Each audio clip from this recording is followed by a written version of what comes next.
ব্যবস্থা করে দিব, ইজ্জত লাগলে আমাকে বল, ইজ্জত আমি এনে ব্যবস্থা করে দিব। আমি আমার কাছে ওইগুলা চা যেগুলা মানুষে দিতে পারবে না, তারপরে আমি তোকে দিব।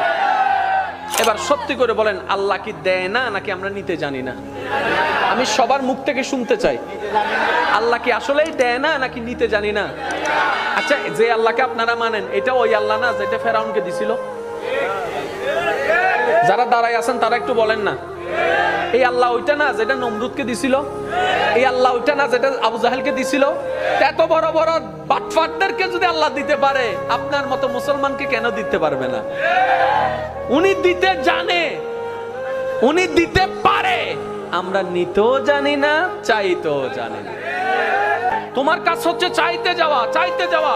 ওনার যেই দিন ইচ্ছে করবে সেই দিন দিবে।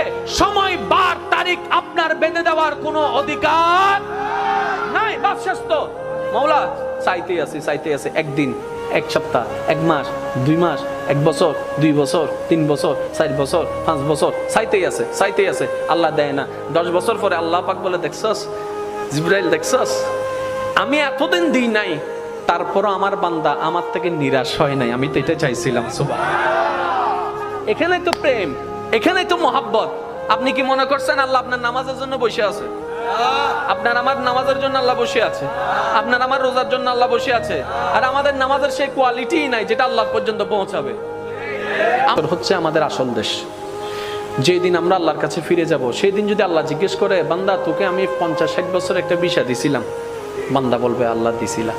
তোর খাওয়ার দরকার আমি দিই নাই, আল্লাহ দিছ। তোর সৌন্দর্য দরকার দিই নাই, দিছ আল্লাহ।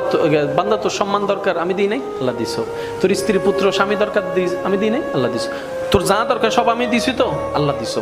এবার আল্লাহ যদি জিজ্ঞেস করে, ওই দুনিয়ার থেকে আসার সময় আমি আল্লাহর জন্য কি আনছো? একটা জিনিস তো আমার জন্য আনছস নিশ্চয়, একটা জিনিস আমাকে দে। সেদিন আল্লাহকে কোন জিনিসটা দিবেন? নিজেকে প্রশ্ন করেন, উত্তর দেওয়ার দরকার নাই। নিজেকে প্রশ্ন করে দেখেন, দেখেন আপনার ব্রেনে বলছে কিচ্ছু নাই।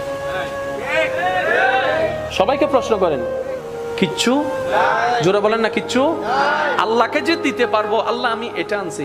এখন আমরা সাহস করে নামাজটা দিতে চাচ্ছি, ওই শুক্রবারের 2 রাকাত ওইটা আর কি দিতে চাচ্ছি। আবার মনে মনে লজ্জা, আগে কোনো সুন্নত নাই, পরে কোনো সুন্নত নাই, এটা আবার কেমনে দিই, এটা আবার কেমনে দিই। এবার অনেকে ওয়াক্তিয়া নামাজ দিতে চাচ্ছে, আবার মনে মনে ভয় হচ্ছে, এই নামাজ না সেই নামাজ যেই নামাজের মধ্যে বাজারের হিসাব করেছিলাম, এই নামাজ না সেই নামাজ যেই নামাজের মধ্যে কত কিছু চিন্তা করছিলাম, এই নামাজটা তো আল্লাহকে দেওয়ার মতো কোয়ালিটি নাই। এবার অনেকে বলে যে তাহলে রমজানের রোজাগুলা দিই। এবার রোজা যখন দেওয়া শুরু করলাম, ফজরের নামাজ কজা, জোহরের নামাজ কজা, আসরের নামাজ কজা, রাতভর তারাবি চলছে, আপনি বাইরে বাইরে ট ট ট ট ট ট, এদিকে রোজা এদিকে বাটপারি, এদিকে রোজা এদিকে চরিত্রের খারাপ।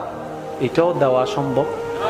এবার হজের বেলায় যখন আসলো, ওকে হজটা দিব কেমনে? হজ করে এসা একটা প্রোগ্রামে আমাকে দাওয়াত দিছিল, আলহাজ না লেখার কারণে আমি সেই মাহফিলে যাই নাই। বলছিলাম 4 লাখ টাকা দিয়ে আলহাজ কিনে আনছি, আমাকে আলহাজ লেখো নাই, ওই মাহফিলে আমি যাব না। এবার বলে যে হজও দেওয়ার কোনো সুযোগ নাই। এবার আসলো জাকাতের বেলা, এবার জাকাতের বেলা যখন আসলো, বলে যে ছবি সারা জীবনে জাকাত দিই নাই।